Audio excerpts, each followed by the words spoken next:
Hey guys. Tonight we find ourselves standing on the edge of the Huangpu River, where the water barely reflects the lights because the air is already thick with morning fog and coal smoke.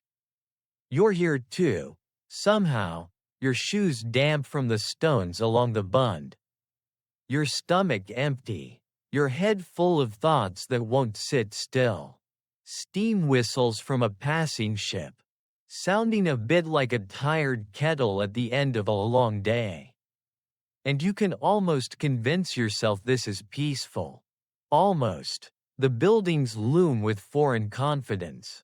All columns and flags, pretending permanence in a city that reinvents itself every decade. And honestly, looking around, you already know you probably wouldn't survive long here. You'd forget which laws apply to you, who owns which street, and which habits are quietly killing you. So, before you get comfortable, take a moment to like the video and subscribe, but only if you genuinely enjoy what I do here.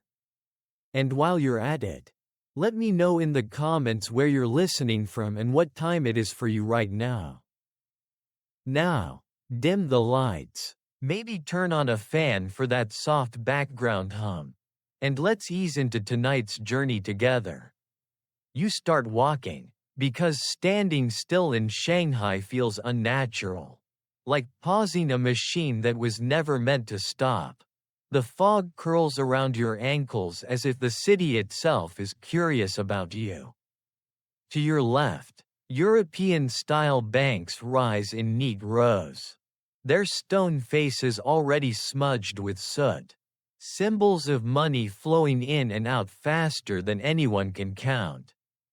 To your right, Chinese junks drift by, their sails slack, their crews quiet, as if conserving energy for a day that will demand too much. This is the Bund, the postcard image of colonial Shanghai, a place historians love to describe as the Wall Street of the East. Which sounds impressive until you realize most fortunes here are built on someone else's slow collapse. You breathe in, and there it is, the faint, sweet bitterness riding under the coal smoke. Opium. It doesn't announce itself loudly, it never does. It slips into the air the way background music slips into your favorite cafe. Unnoticed until it's gone. Opium has been part of this city for decades now. Long enough that people stop questioning it. Long enough that a habit can masquerade as culture.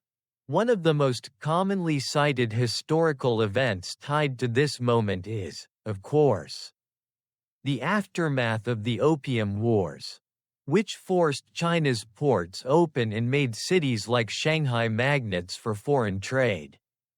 That part is well known. Almost textbook. What's less often mentioned is how quickly ordinary people adapted. How fast something catastrophic became mundane. You pass a group of dockworkers squatting near crates stamped with English letters. They're sharing tea, laughing softly, one of them rubbing his eyes with the heel of his hand. You wonder, not for the first time, how many of them end their nights stretched out on bamboo beds under low lamps. Pipes warming slowly in their hands. The strange truth is that opium dens here aren't always hidden. Some are tucked behind silk shops or tea houses. Sure, but others operate with a kind of polite openness, relying on the confusion of overlapping jurisdictions.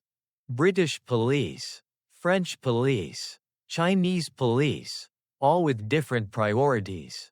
All very good at not noticing the same thing at the same time. As you walk, your mind drifts the way it always does, forward and backward at once.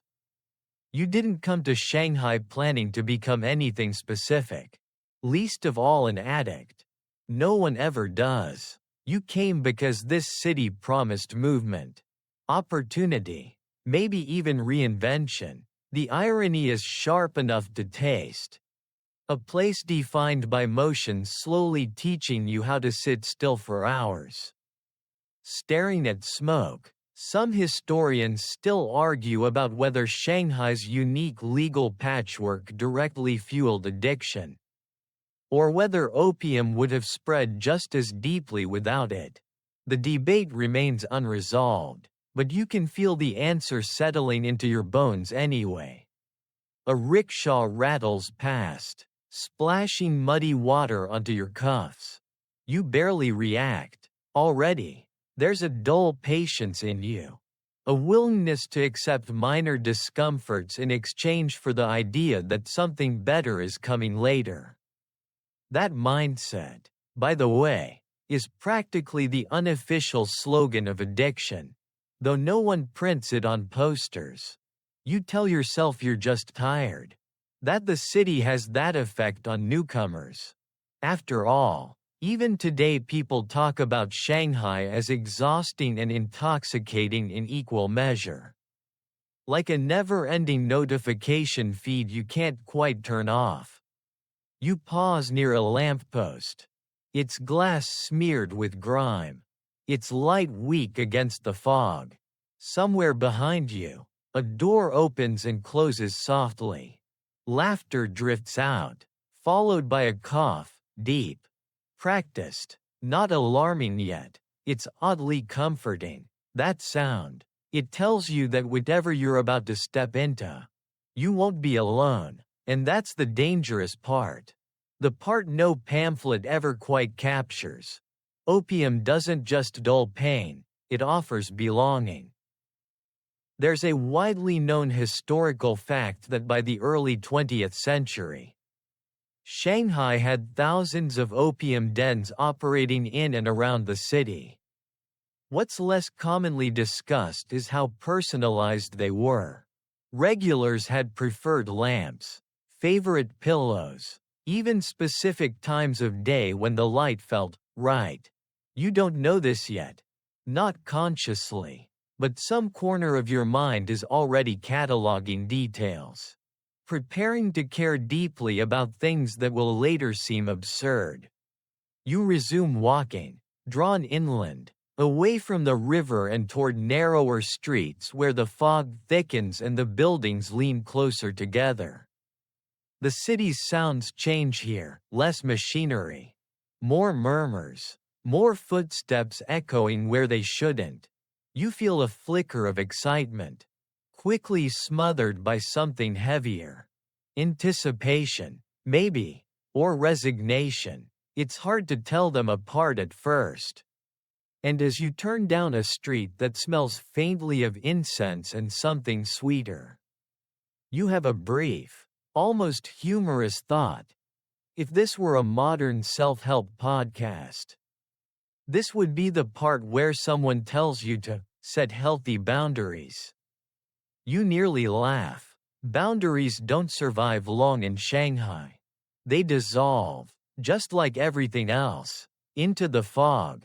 You don't remember deciding to stop in front of the tea house. Your feet simply slow, as if they've recognized the place before your mind has caught up. The sign above the door is modest. The paint faded into a polite anonymity that suggests nothing risky is happening inside. That's how these places work. They don't shout, they whisper. A man near the entrance lifts his eyes just long enough to register you. Then looks away again, already confident you'll make the correct choice. And somehow, that assumption feels flattering. Inside, the air is warmer, thicker, layered with tea, wood polish, and something sweet that curls gently into your lungs. You tell yourself it's just incense. Everyone tells themselves that at first. The room is arranged with care, low tables, lacquered screens, a few foreign chairs clearly imported at great expense and questionable taste. It feels curated, intentional. Like a living room designed to convince you that nothing bad has ever happened here. The city noise fades. replaced by a soft murmur of conversation and the faint clink of porcelain. You're offered tea you don't remember ordering. The cup is warm in your hands. Grounding. For a moment, this feels like rest. And then someone asks, casually, almost kindly, if you'd like something stronger. Not loudly, not with pressure, just enough to let you save face if you say no. This is how the first taste always arrives, not as temptation, but as hospitality. The pipe is introduced as if it's a novelty, a cultural experience you'd be foolish to miss while passing through. The man explaining it speaks with the calm confidence of someone who has repeated this ritual thousands of times. He tells you opium smooths the mind, settles the nerves, helps you sleep. He doesn't lie. Exactly. Historically speaking, opium really was used as a painkiller and sedative, both in China and in Western medicine. Laudanum bottles once sat on respectable shelves back home, right next to cough syrups and tonics. That's the commonly known part. What's less talked about is how little anyone understood dosage, dependency, or long-term effects when these habits crossed cultures and continents. You hesitate just long enough to feel dramatic about it. Then nod. The pipe is warm when you hold it. Heavier than you expected. You notice details you didn't think you would. The curve of the stem. The faint residue darkening the bowl. Someone lights the lamp, and the flame wavers like it's unsure whether this is a good idea. You lean forward because everyone else does. Because this is what the moment asks of you. The first inhale is awkward. You cough, quietly, embarrassed, and someone chuckles in a way meant to reassure rather than mock. The second inhale is smoother. By the third, something loosens inside your chest. Like a knot you didn't know you'd been carrying. The world doesn't disappear. It softens. Edges blur. Thoughts slow down enough to feel polite. If this were a modern product, it would come with sleek branding and a subscription model. Back then, it just comes with pillows. You sink back, surprised by how comfortable you are with the idea of staying. Time behaves strangely here. Minutes stretch, then compress, then stop mattering altogether. The conversation drifts around you without demanding participation. Someone laughs too hard at nothing. Someone else stares at the ceiling as if it's displaying private memories. You feel lighter, not happy exactly, but unburdened, and that feels close enough. One widely recognized historical reality is that opium dens in Shanghai catered to both Chinese locals and foreign residents, often in the same rooms. What's less commonly discussed is how this mixing created a shared culture of silence. Language barriers mattered less when no one wanted to talk too much anyway. Addiction, it turns out, is very good at flattening social differences. At some point, you realize you're smiling, not broadly, just enough to surprise yourself. Your worries haven't vanished. They've been set gently on a shelf. Labeled later, your body feels distant but cooperative, like a borrowed coat that fits better than expected. You think, briefly, that this must be what people mean when they talk about balance. You also think, briefly, that you should remember this feeling. That thought should worry you more than it does. A man across the room tells a story about a clerk who lost his job but kept his pipe. It's meant to be funny. You laugh at the appropriate places. Humor lands differently here, softer, slower, like a joke told underwater. Modern audiences might compare this to scrolling endlessly through short videos at 3 in the morning. chasing mild amusement while time dissolves. The comparison isn't perfect, but it's close enough to sting. Some historians still debate whether early users like you understood the risk and simply underestimated it, or whether the dangers were actively obscured by those profiting from the trade. Sitting here, wrapped in warmth and calm, you suspect the answer is inconveniently in the middle. No one forced the pipe into your hands. They just made sure everything else felt worse by comparison.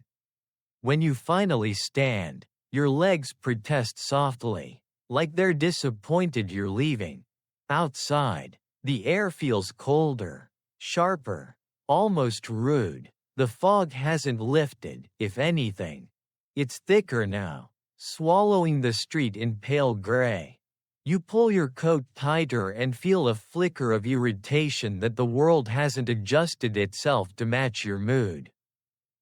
As you walk away, you promise yourself this was a one-time thing, a curiosity, a story you'll tell later, maybe even laugh about. The promise feels sincere. It usually does. And as the teahouse door closes behind you, muffling the warmth and the murmurs, you carry with you a quiet certainty that you've discovered something important. You just haven't yet realized what it's going to cost you. You wake later than you intended to. The kind of late that feels accusatory. The light coming through your window is already angled. Tired, as if the day has moved on without consulting you. Your mouth tastes faintly sweet and bitter at the same time, like burnt sugar. And for a moment you wonder if that's just Shanghai air settling into your bones. Then you remember the pipe.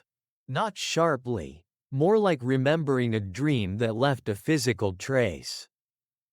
Outside, the city is louder now.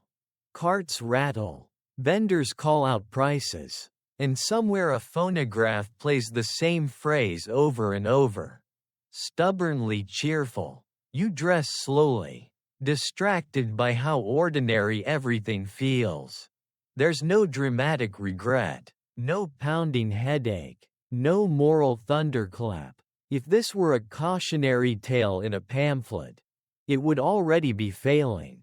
The most unsettling thing is how normal you feel. As if last night fit neatly into your life instead of cracking it open.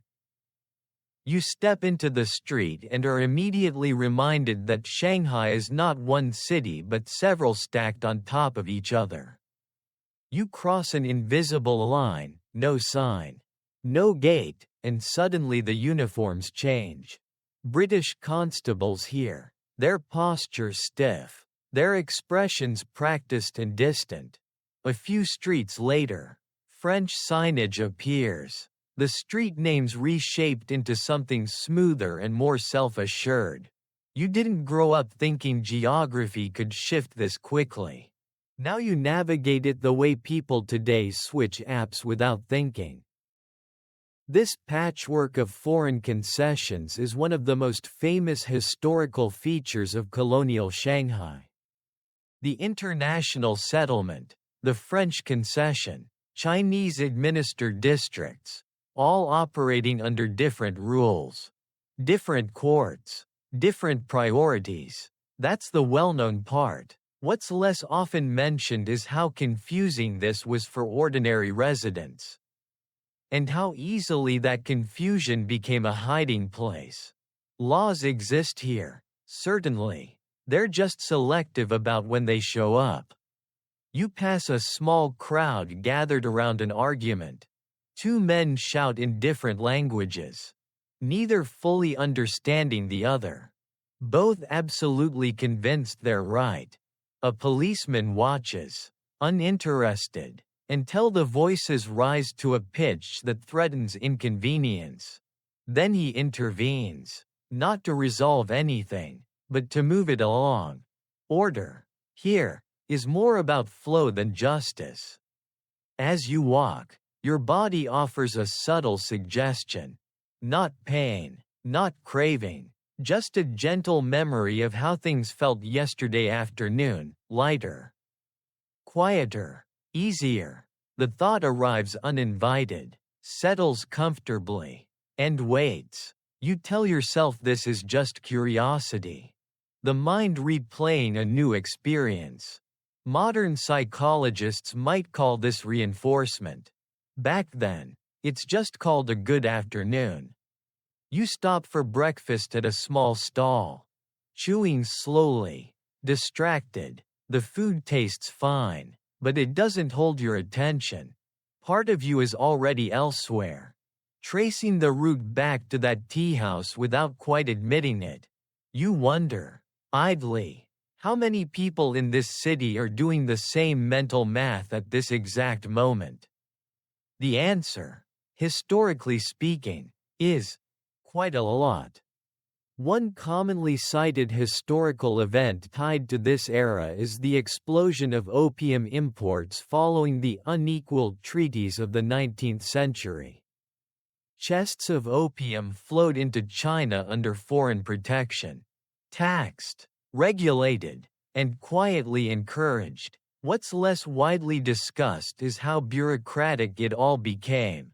Addiction didn't spread through chaos alone. It spread through paperwork, licenses, and polite agreements signed far away from the people most affected. You finish eating and feel a faint disappointment that nothing has changed. No revelation, no dramatic shift in perspective. Just the same city, the same streets, the same low-level restlessness humming under your ribs. That disappointment nudges you forward. After all, if nothing happened, then nothing is at risk. That's the logic, thin but serviceable. By mid-morning, you find yourself near the edge of the French concession. The streets here are tree-lined, almost elegant, their shade giving the illusion of calm. Cafes spill out onto sidewalks. And for a moment you imagine a different life. One where you sit with a newspaper, pretending to be informed and unbothered. Instead, you keep walking. Elegance, your learning, is expensive in ways that aren't always obvious. A man approaches you, not urgently, not aggressively. He mentions a place you might enjoy. Doesn't name it outright, doesn't need to. The code is already forming. A shared shorthand between people who don't ask unnecessary questions. You nod, and he nods back. Transaction complete without a single coin changing hands. You're mildly impressed. This city runs on implication. Some historians still argue about whether the foreign administrations in Shanghai genuinely attempted to curb opium use or merely managed it to maintain stability and profit. Official records suggest concern. Unofficial behavior suggests pragmatism. Standing here, you suspect both can be true at once, which is deeply unhelpful when you're trying to decide whether to care. You take a detour through a narrow lane where laundry hangs overhead like faded flags. A woman scolds a child. A radio crackles. Life continues, stubborn and unimpressed by your internal negotiations. That's another strange truth. Addiction doesn't arrive in a vacuum. It sets up shop right in the middle of ordinary life, confident it won't be challenged. By the time you reach the building, you no longer feel like you're making a choice. You feel like you're following momentum, the way water follows a slope. Inside, the air greets you like a remembered phrase. Someone recognizes you, not by name, but by posture, by the way you hesitate just long enough to be familiar. You tell yourself this is still just exploration. You're learning the city. Learning yourself. It sounds reasonable. It sounds adult. And as you settle back onto the cushions, the pipe warming in practiced hands nearby, you have the faint, Inconvenient thought that learning rarely feels this good. The thought drifts away before you can examine it too closely, dissolving into smoke, into softness, into a system of foreign flags and foreign laws that make it very easy not to ask what happens next. The room no longer surprises you, which is how you know something has shifted. You notice the same low ceiling, the same careful spacing between cushions, the same deliberate dimness meant to blur edges without fully hiding them. Familiarity settles over you like a blanket that's a little too heavy but still comforting. Someone gestures to a spot without asking. It's the one near the wall, where the draft is weakest and the lamp glow feels warmer. You sit, automatically, as if the room has already decided who you are. Time stretches again, obedient to the rituals you're beginning to understand. The pipe moves from hand to hand with unspoken choreography. No one rushes. Rushing would miss the point. You inhale, exhale, and let the city loosen its grip on you. Outside, Shanghai barrels forward, factories clatter. Trams screech. Deals are signed, but in here, everything slows to a syrupy crawl. It's almost impressive, the way a single substance can reorganize reality so politely. One of the most widely acknowledged historical facts about opium dens in Shanghai is that many operated around the clock. Day or night barely mattered. What's less commonly mentioned is how this distorted people's internal clocks. Regulars often lost the ability to tell morning from evening without checking the street noise outside. You realize, vaguely, that you're already guessing at the hour instead of knowing it. Someone nearby coughs, deep and rattling, then settles back with a sigh that sounds dangerously close to relief. Another man hums a tune you don't recognize, repeating the same few notes until they lose meaning. The den never truly sleeps, it just changes moods. There's always someone arriving, someone leaving, someone lingering because they can't quite remember where else they're supposed to be. You overhear fragments of conversation. A clerk complaining about his supervisor. A sailor bragging about ports he's barely seen sober. Their stories overlap and dissolve, none of them requiring a response. It strikes you how little anyone asks of you here.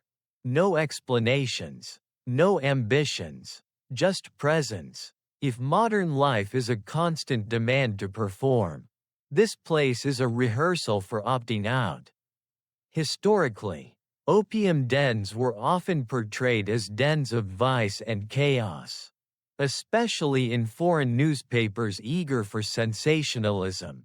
The strange truth, one many historians still point out, is that most were quiet, almost subdued. Violence was bad for business. Disorder attracted attention. Calm, on the other hand, kept everyone comfortable and compliant.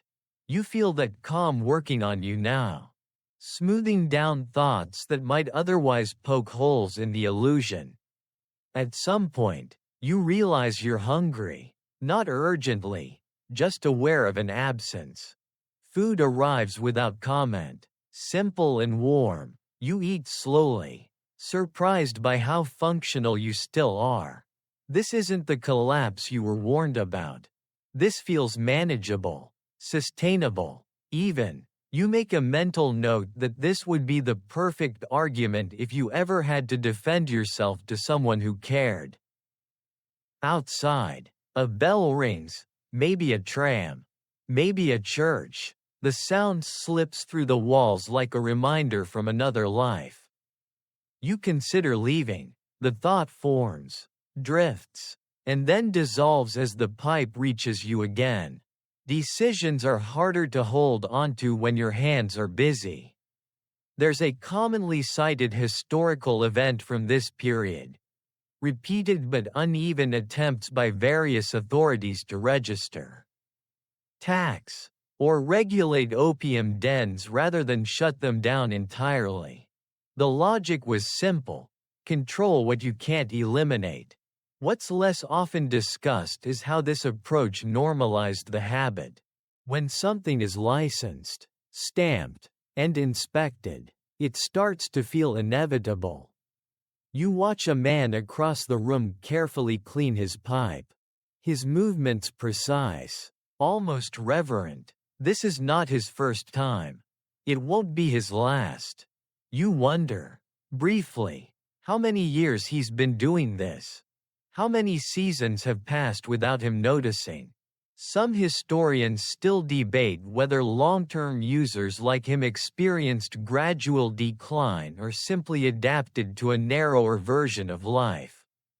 Sitting here, the distinction feels academic. Your own body begins to send quieter signals. A slight heaviness in your limbs. A pleasant dulling behind the eyes. You stretch, then stop halfway, content to remain exactly as you are. If someone were to ask you what you want right now, the honest answer would be, nothing. And that feels like a triumph.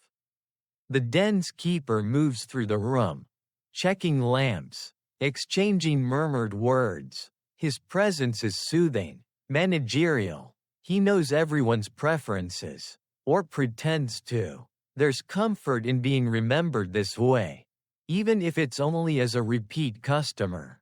You didn't expect that to matter. It does. When you finally stand, it's not because you're finished, but because your legs have gone pleasantly numb and you want to prove they still work.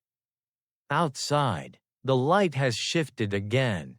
Afternoon, you think, or maybe early evening. The street looks slightly unreal, like a painted backdrop that hasn't fully dried. As you walk away, you realize something unsettling. You're already planning your return.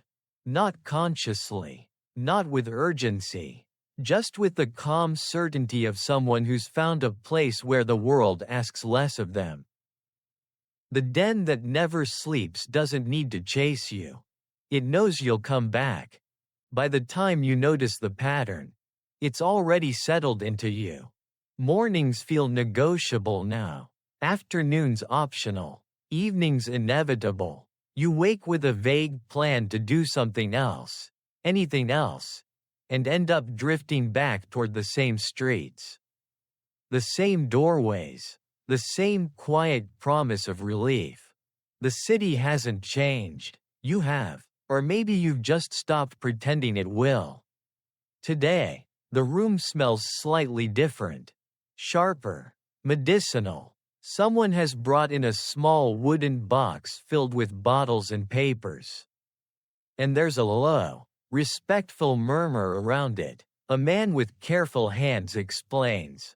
To no one in particular. That opium is not merely indulgence. It's treatment. He speaks like a lecturer. Calm and reassuring. And you find yourself listening more closely than you intend. He mentions doctors. Western ones. Respectable ones. You've heard this before. Of course. How opium and its derivatives were once prescribed for pain.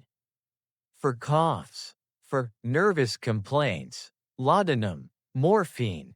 Tinctures measured in drops. This is a well-known historical fact, often used to soften the moral edge of the story.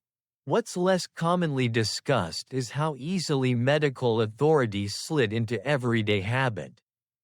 Especially in port cities like Shanghai, where foreign ideas arrived already wrapped in confidence. You think of modern pharmaceuticals for a moment, little white pills with impossible names. Commercials promising balance and calm in 30 seconds or less. The comparison makes you smile faintly. Different century, same pitch. The man continues talking, explaining that what matters is moderation, intention, context. You nod along, appreciating how reasonable it all sounds. Reason, you're discovering, is very flexible. Someone nearby mentions a hospital in the international settlement where opium is administered under supervision. Clean beds, fresh sheets, a place where addiction is framed as illness rather than weakness. The idea is comforting, even if you don't plan to go. It suggests legitimacy. It suggests that whatever you're doing fits into a recognized system, which means it can't be entirely wrong. Historically, this blending of medicine and vice created deep confusion.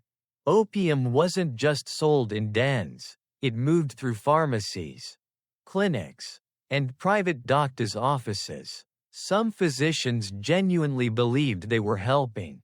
Others simply followed demand, and some historians still debate where care ended and complicity began. Sitting here, listening, you feel grateful that the question doesn't require an answer from you. You take your turn with the pipe and notice how efficiently your body responds now. No coughing, no hesitation, just a smooth inhale and a gentle slide into calm. The speed of it surprises you. Briefly, you file that away under interesting, not concerning. After all, practice improves everything. That's practically a virtue. Conversation drifts toward ailments, back pain, insomnia, lingering coughs from damp winters. Everyone has a reason. You quietly add yours to the pile. Restlessness, dissatisfaction, the constant hum of a city that never quite lets you be still. It feels legitimate enough. No one challenges it. No one would. A lesser-known historical detail is that some opium dens in Shanghai deliberately modeled themselves after clinics. With cleaner layouts and staff trained to speak in medical language. This wasn't just aesthetic, it was strategic.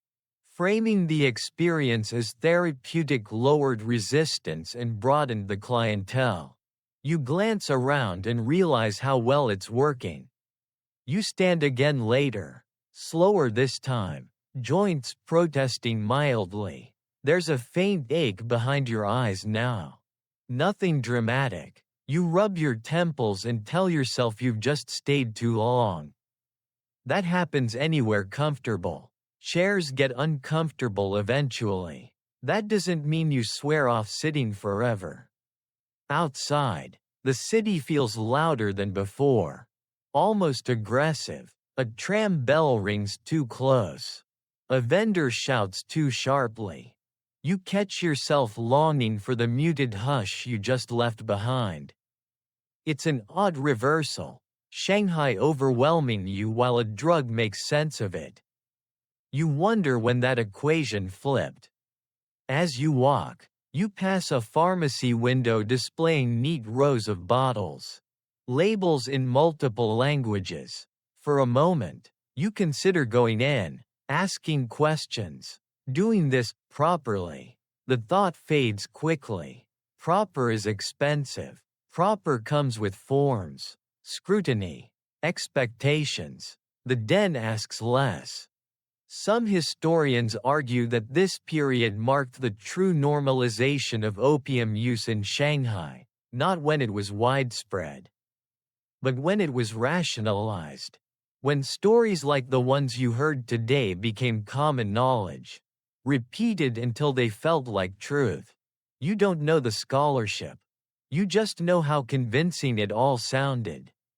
By the time you reach your lodging, dusk has settled in. You lie down fully clothed, intending to rest briefly. Sleep comes fast, heavy and dreamless, and somewhere in that darkness, a small, practical part of you makes a note. Next time, come earlier. Not because you need it, just because it helps. The first thing you notice is what's missing. Your room feels hollow in the morning, like a theater after the audience has gone home. The walls are the same. The light is the same. But whatever softened the edges yesterday has evaporated overnight. Your body registers this absence before your mind names it. A dull ache settles into your joints. Not painful enough to panic you. Just persistent enough to be rude. You sit up slowly, testing yourself the way people test a sore tooth. Everything works. That's reassuring. Slightly annoying, too. If something were obviously wrong, you could react. Instead, you're left with a vague discomfort that demands attention without explaining why.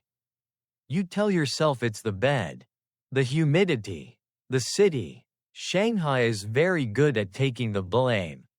When you stand, the floor seems a fraction farther away than you remember.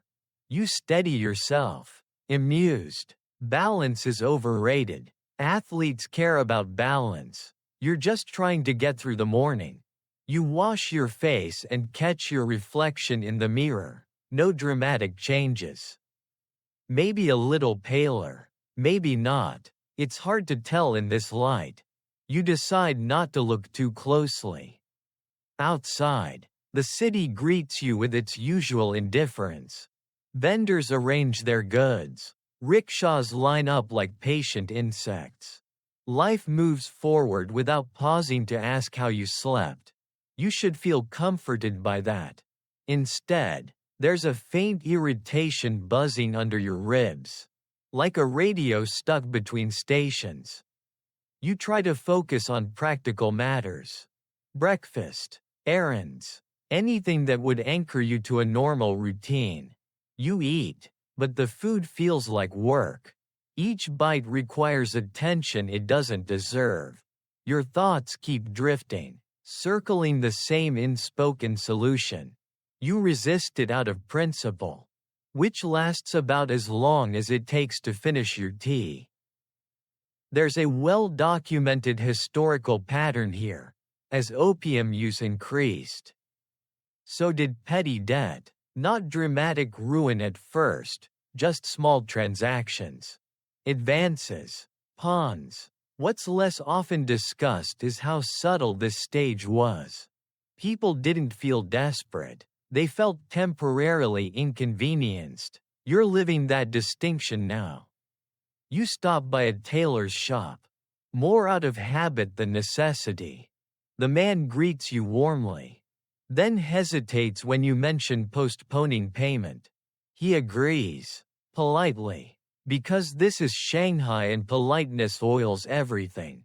You thank him with more sincerity than the situation deserves. As you leave, there's a faint, unfamiliar heaviness in your chest. Guilt, maybe, or anticipation. They're starting to blur together. By midday, the ache has sharpened. Your limbs feel slightly out of sync, like they're lagging behind your intentions. It's not agony, it's impatience, embodied. You stretch, rub your hands together, pace. None of it helps. The city, usually overwhelming, now feels unbearably sharp. Sounds great, light irritates. Even people seem louder than necessary. You tell yourself this is stress. Anyone would feel this way in a city like Shanghai. Modern people call this burnout. Back then, it's just called being tired. The explanation works well enough to get you moving. You don't head straight for the den. That would feel too obvious. Too dependent. Instead, you take a longer route. Proving, mostly to yourself, that you're still in control. The detour changes nothing. Each step feels like a negotiation your body is winning. When you arrive, the relief is immediate and deeply unfair. Your shoulders drop. Your breathing evens out. The ache retreats to a manageable whisper. You don't feel euphoric this time. You feel corrected. Like a crooked picture finally straightened. That distinction matters, though you won't fully appreciate why until much later. One of the most commonly cited historical facts about opium addiction is the speed at which tolerance develops. What's less commonly emphasized is how quickly absence becomes unbearable. Some historians still debate whether this shift was more psychological than physical in the early stages. Sitting here, calm restored, you suspect the argument misses the point. Either way, the result feels the same. You notice that you've started carrying less money. Not because you have less, though that's coming, but because you don't need to carry it far anymore. Transactions here are informal, flexible, trusting in a way that should alarm you. Instead, it feels convenient. Convenience is persuasive like that. As you settle in, someone jokes about selling shoes before selling the coat off your back.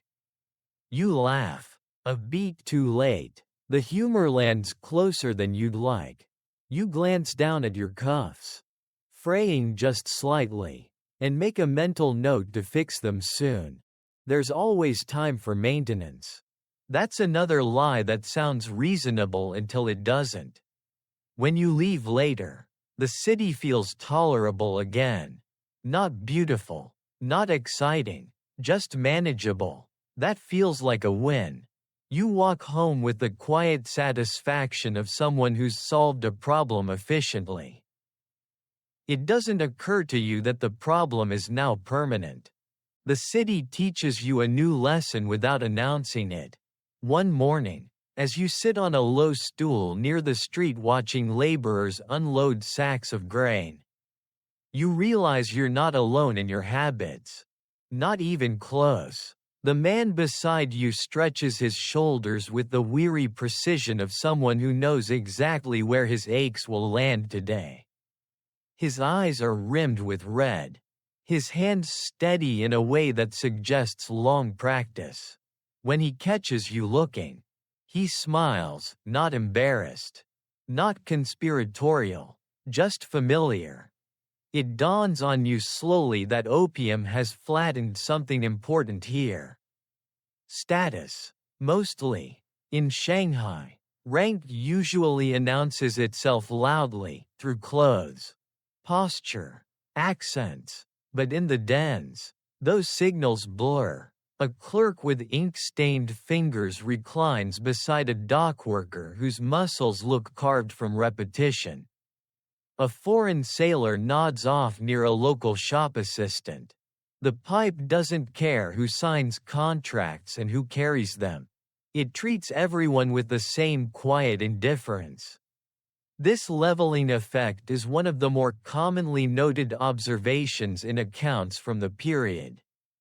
Opium use crossed class boundaries with remarkable ease. What's less often discussed is how comforting that could be. In a city obsessed with hierarchy, there's relief in a space where no one asks what you do, only whether you're comfortable.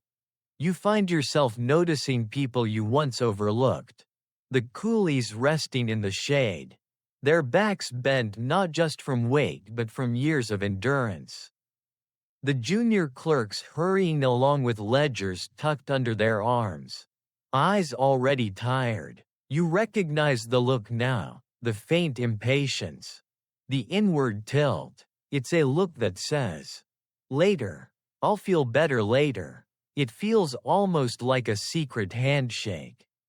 At the den, conversation drifts toward work, or rather, away from it. People complain with practiced humor, exaggerating supervisors, mocking long hours. Laughter bubbles up easily, then fades just as quickly. You add your own small complaints, toned down to fit the room. No one probes for details. Here, effort is optional. A widely acknowledged historical fact is that Shanghai's rapid industrial and commercial growth created immense pressure on workers across all levels. Long hours, unstable wages, relentless competition. What's less commonly highlighted is how opium fit neatly into this environment. not as rebellion, but as adaptation. Some historians still debate whether widespread addiction should be read as resistance to colonial modernity or a byproduct of it. From where you're sitting, it feels less like a statement and more like a coping mechanism that got out of hand. You notice how routines form. Certain faces appear at certain times. Mornings draw the exhausted, afternoons the restless, nights the lost. You begin to schedule your day around these rhythms without consciously deciding to. The den becomes a landmark more reliable than any clock. There's a moment, brief but sharp, when you catch sight of yourself reflected in a darkened window. Your posture has changed. You lean inward now, conserving energy, as if bracing against an invisible wind. It's subtle enough that you might miss it if you weren't looking for flaws. You look away quickly, annoyed at your own scrutiny. Someone makes a joke about how everyone ends up the same on these cushions, horizontal. Quiet, patient, you smile, then feel a flicker of discomfort. Equality sounds noble until it costs you something. You push the thought aside. Overthinking ruins the mood. One lesser-known detail from the era is that some employers quietly tolerated opium use among workers, believing it reduced unrest and absenteeism, as long as productivity didn't visibly suffer. This uneasy truce suited everyone in the short term. You wonder, briefly, how many people like you were being silently accommodated, their decline noticed but not addressed. As the afternoon wears on, you feel that familiar smoothing sensation settle over you. The ache recedes. The world becomes workable again. You watch a bead of condensation slide down a teacup and find it strangely fascinating. You tell yourself you could stop anytime. After all, look around, everyone else seems to manage. Some historians argue that this normalization was the most dangerous phase of all. Not the chaos, not the desperation, but the calm consensus that this was simply how things were. You don't know that argument. You just know how good it feels not to stand out. When you leave, you walk alongside a man you've never spoken to before. You don't exchange names. You don't need to. For a few blocks, you move at the same pace, sharing the same silence. Then he turns down another street, and the connection dissolves without ceremony. You continue on, feeling oddly reassured. If so many people can live like this, function, work, laugh, then whatever you're doing can't be that dangerous. The city, after all, seems to run just fine this way. Money begins to behave differently around you. It doesn't vanish all at once, which would at least be dramatic. Instead, it thins. Coins feel lighter in your pocket. Notes linger for shorter stretches of time. You find yourself doing small calculations you never bothered with before, mentally subtracting costs before you've even finished earning them. It's not panic yet, it's accounting. You overhear conversations now that you once ignored, talk of licenses, suppliers, taxes. The den is not just a refuge, it's a business node in a much larger system. Someone mentions a monopoly, not with outrage, but with the resigned tone people use when discussing the weather. In Shanghai, opium doesn't just circulate, it's managed, controlled, optimized. Historically, this is where the big players enter the picture.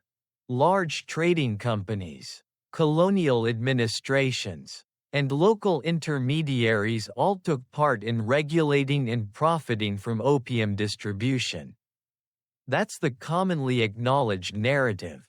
What's less often discussed is how invisible this machinery felt to the individual user. You don't see boardrooms or ledgers. You see a pipe, a lamp, and a price that creeps upward without explanation. You notice the change when someone offers you a cheaper option. The smoke is harsher, the smell sharper, but the relief arrives all the same. You hesitate, then accept. Practicality wins. It always does. You tell yourself it's temporary. Just until things even out. This is how adjustments begin, not as sacrifices, but as sensible compromises. A man nearby complains about silver dollars leaving the city faster than they arrive. He blames foreigners, then shrugs. Blame is optional here. The den doesn't care where your money comes from or where it goes. It just tracks whether you can pay today. One lesser-known historical fact is that opium pricing in Shanghai fluctuated with global markets. Harvests in India, and political pressure abroad. Users felt these shifts without understanding them, like sailors sensing a storm before seeing clouds. You feel it now, a subtle tightening, a need to plan. Some historians still debate whether monopolization made addiction worse by stabilizing supply or better by controlling quality. The argument is abstract. Your experience is not. You're already adjusting behavior, already prioritizing access over comfort. The math is simple, even if the consequences are not. You start selling small things. Nothing sentimental. An extra shirt, a book you never finished. Items become potential time, an afternoon's calm, an evening without the ache. This conversion rate makes unsettling sense. You're almost impressed by how efficiently your mind reframes value. There's a joke in the room about how opium is the only thing in Shanghai that never truly depreciates. You laugh, then catch yourself checking your pockets. Humor lands closer when it's accurate. As you leave that day, the city feels unchanged, but your relationship to it has shifted. Streets are no longer just routes, they're distances between relief and discomfort. Shops are no longer temptations, they're assets waiting to be liquidated. You don't articulate this yet. You just feel a quiet tightening, like a belt pulled one notch closer. And somewhere in the background, unseen and unbothered, the monopoly hums along, efficient, impersonal, patient, confident you'll adapt again tomorrow. The dreams change before you notice the days doing the same. At first, sleep was a clean blackout, merciful, empty. Now it's crowded. You drift off only to find yourself wandering through versions of Shanghai that feel familiar but wrong. Streets bending where they shouldn't. Faces blurring before you can recognize them. Smoke follows you even there, seeping into places it doesn't belong. You wake with your heart beating too fast. Your mind oddly tired, like it's been working overtime without consulting you. When you lie still, fragments cling to you, a voice calling your name, a room you can't quite place. The sense that something important was happening just out of view. You tell yourself this is normal. Everyone dreams. Everyone forgets them by breakfast. Except these don't fade, they linger, souring the quiet moments you once enjoyed. You mention it casually in the den, framing it as a joke. Someone laughs and says the smoke opens doors in the mind. Someone else warns you not to take dreams too seriously. Advice here is always contradictory, always confident. Historically, opium dreams were a common subject in diaries and letters from the era. Often described as vivid, unsettling, and strangely persistent. That part is well documented. What's less commonly discussed is how users learn to live with them, folding these nocturnal disturbances into their idea of normal. You notice your thoughts slipping during the day. 2. Conversations lose threads. You start a task and forget why halfway through. It's subtle enough that no one calls it out. You compensate instinctively, nodding, smiling, letting others fill in gaps. You've become good at this. Too good. A man tells a story about a friend who swore he saw insects crawling under his skin during a bad night. It's meant as a cautionary tale. But the way it's told, half amused, half dismissive, robs it of urgency. Some historians still debate how common opium-induced hallucinations were among regular users, especially compared to alcohol or untreated illness. Sitting there, you're less interested in frequency than in possibility. The idea lodges itself in you, unwelcome but persistent. Later, alone, you catch yourself staring at a crack in the wall. Convinced it's shifting, you blink, shake your head, and the moment passes. You don't panic. You don't tell anyone. Panic would require admitting something is wrong. Instead, you file the experience away under tired, a category flexible enough to hold almost anything. Outside, Shanghai continues its relentless performance. Neon signs flicker to life as dusk settles in. Music drifts from open windows. Somewhere, a celebration erupts, firecrackers, laughter, the crackle of joy you're not quite part of anymore. You watch from a distance, feeling oddly detached, like an audience member who arrived too late to understand the plot. There's a widely known historical reality that long-term opium use affected memory and concentration. That's in the textbooks. What's less often acknowledged is how frightening this was for people who depended on mental sharpness to survive: clerks, translators, brokers. You feel a flicker of that fear now, quickly smothered by the knowledge that relief is available if you need it. You take more than usual that night, not because you want pleasure, but because you want quiet. The dreams still come, but they're muffled, less insistent. You accept this trade without ceremony. If modern life teaches anything, it's that people will tolerate a lot in exchange for a decent night's sleep. As you drift off, you have a brief, lucid thought. Something inside you is starting to rot. Slowly, invisibly. The thought doesn't last. The smoke takes it gently, the way it takes everything else. By morning, you'll remember the feeling, but not the words. The police presence shifts before it tightens. You notice it the way you notice weather, umbrellas appearing without rain, doors closing a little earlier than usual. A constable lingers at a corner too long. Another walks past the same street twice, pretending not to look. It's not a crackdown yet. It's a suggestion. Shanghai is very good at suggesting things before enforcing them. Inside the den, the mood adjusts accordingly. Lamps are turned lower. Conversations drop a half step in volume. The keeper moves with slightly quicker efficiency, like a host who knows the party might end early. No one panics.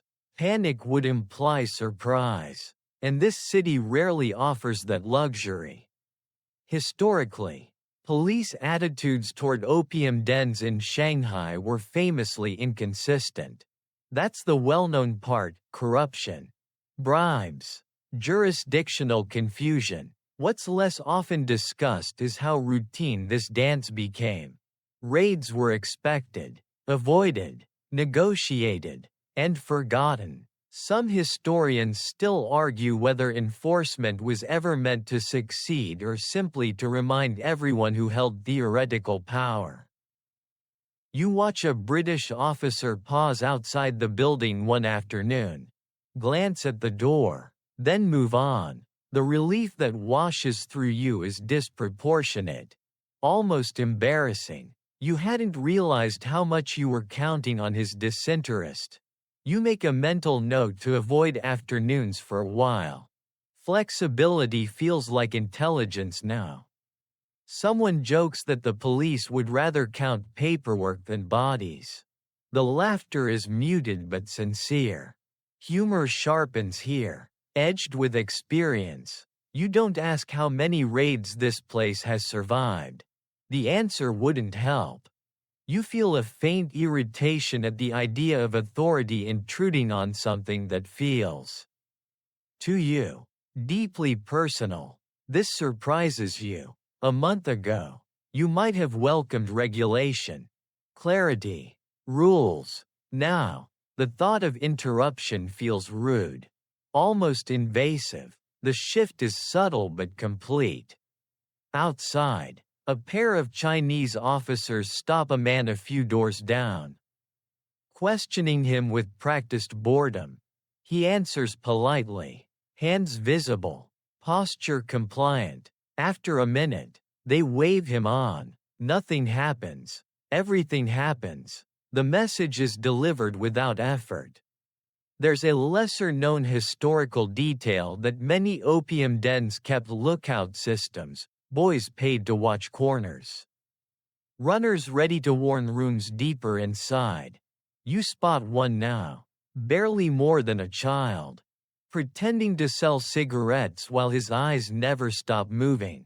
The sight unsettles you more than any uniform. Systems this refined don't grow overnight.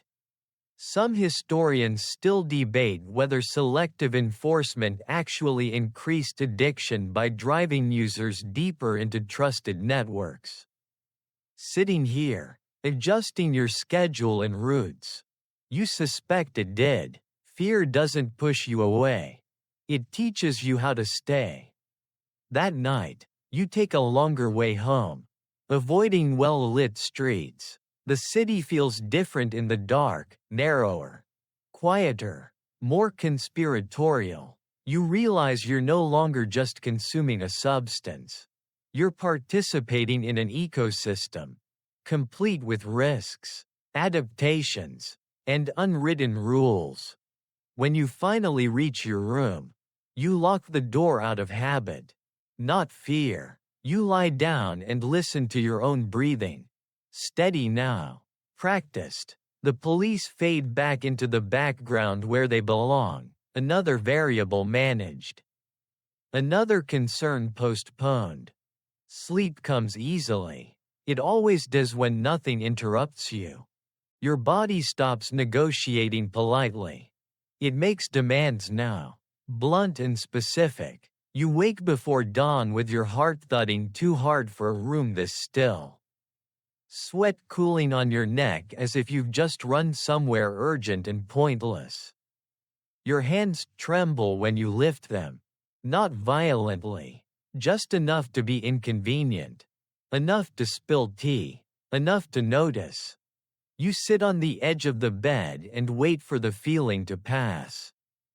It doesn't. It settles in, heavy and insistent, like an unpaid bill. You roll your shoulders, stretch your fingers, tell yourself you're coming down with something.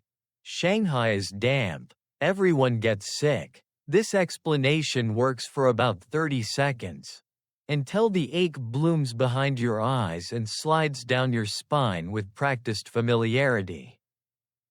There's a well-known historical reality that chronic opium use led to physical dependence, muscle pain, chills, restlessness. That's in every serious account.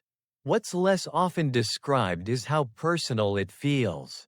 How the body seems almost offended when you don't comply. Some historians still debate how much of this response was physiological versus learned behavior. Right now, Your body doesn't care about the argument. It wants what it wants. You try to distract yourself. You tidy the room, slowly, carefully, as if neatness might convince your nerves to behave. Each movement feels slightly delayed, like your muscles are responding through a layer of thick cloth. You drop a cup and freeze, waiting for anger that never comes. There's no energy for anger anymore. Just correction. Outside, the street wakes up in pieces. A broom scrapes stone. A cart rattles past. Life resumes with irritating competence. You watch from the window, detached, and feel a sudden, sharp envy for people whose mornings don't begin with negotiations between will and flesh. By mid-morning, the shaking has worsened, not enough to draw attention, but enough to make you self-conscious. You tuck your hands into your pockets, shoulders hunched, posture defensive. You tell yourself you'll go out later. Just not yet, just once the feeling eases. It doesn't. You last longer than you expect. That becomes a point of pride. You make it past noon on stubbornness alone. Pacing, breathing, promising yourself this is proof you're not dependent. The logic is fragile, but it's yours. When the ache crests and tips into nausea, you abandon the experiment without ceremony. The relief when you arrive at the den is immediate and humiliating. Your body responds before your mind does. Loosening, settling, sighing in a way that feels far too intimate. You don't chase euphoria anymore. You chase equilibrium. This distinction matters more than you want it to. One of the less commonly discussed historical details is how quickly users recognized this shift, not from pleasure to pain, but from choice to maintenance. Diaries from the period hint at it obliquely, through mentions of needing steadiness or keeping well. You recognize the language instinctively. It's efficient. It avoids blame. As the smoke takes hold, the tremor fades, the ache recedes, your thoughts line up again. Obedient and slow, you feel normal. That's the most dangerous reward of all. Not joy, not escape, normalcy. Restored on demand. Someone nearby jokes that the body keeps its own records. Better than any ledger. You smile thinly. The phrase sticks. Your body, apparently, has very good bookkeeping. When you leave later, the city feels manageable again. You walk straighter. Your hands behave. Anyone watching would see nothing wrong. You tell yourself that's proof this system works. That whatever you're doing is sustainable. As long as you're attentive. It doesn't occur to you, yet, that attention is now your full-time job. Rumors reach you before reforms do. They drift through the den in half-finished sentences. Passed from mouth to mouth like something fragile. Someone says the authorities are serious this time. Someone else says they've heard that before. The tone is familiar, mild interest, mild skepticism, no urgency. Shanghai has promised change often enough that it feels impolite to believe it. You listen more closely than you pretend to. Not because you're worried, exactly, but because your sense of stability has narrowed. The idea of interruption presses on you in an abstract way. Like the thought of bad weather next week. You don't cancel plans. You just keep an umbrella closer. Historically, anti-opium campaigns were announced with great confidence and uneven follow-through. That's the well-known pattern: proclamations, posters, moral language. What's less often discussed is how users interpreted these moments not as warnings, but as logistical puzzles. Some historians still debate whether reform efforts reduced use or simply reshuffled it. Sitting here, you're already thinking about alternatives. A man at the far end of the room claims certain dens have friends in the right offices. Another insists the French authorities will never cooperate fully with Chinese reformers. The conversation sounds almost academic, as if everyone is discussing trade tariffs instead of personal survival. You add nothing, you don't need to. Listening feels safer. Outside, you notice more posters than before, bold characters warning against moral decay. National weakness, foreign poison. You pause to read one, then feel a flicker of irritation. The language is loud, urgent, accusatory. It doesn't match your experience at all. You don't feel decadent or treasonous. You feel tired. The poster offers no solution for that. You pass a schoolyard where children practice drills under a teacher's sharp voice. The contrast unsettles you. Discipline, purpose, repetition. All the things you once admired from a distance now feel exhausting. You move on quickly, as if they might notice you watching. There's a lesser-known historical detail that many early reform campaigns focused more on public spectacle than private support. Raids were photographed. Pipes were smashed in piles for effect. Treatment options lagged far behind enforcement. You sense this imbalance without knowing the policy. Fear without help rarely changes behavior. It just makes it quieter. At the den, someone mentions a neighbor arrested last week. Not violently, not publicly, just gone. The room absorbs the information and carries on. Disappearances are processed efficiently here. You feel a small, controlled spike of anxiety, then tamp it down. Anxiety burns energy you can't afford to waste.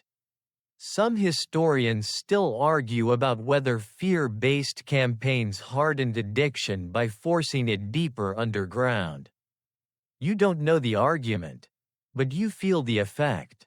You adjust your habits again, different times, different routes, fewer lingering conversations. Adaptation becomes second nature. That night, as you lie awake longer than usual, you consider the idea of stopping. Not seriously, just as a concept. The thought feels distant, impractical, like planning to relocate to another continent on short notice. You turn onto your side and focus on breathing instead. The rumors continue. The city murmurs about change. You learn to hear it without responding. The way you've learned to hear your body's complaints without arguing. Whatever reform is coming, you tell yourself, it will arrive slowly.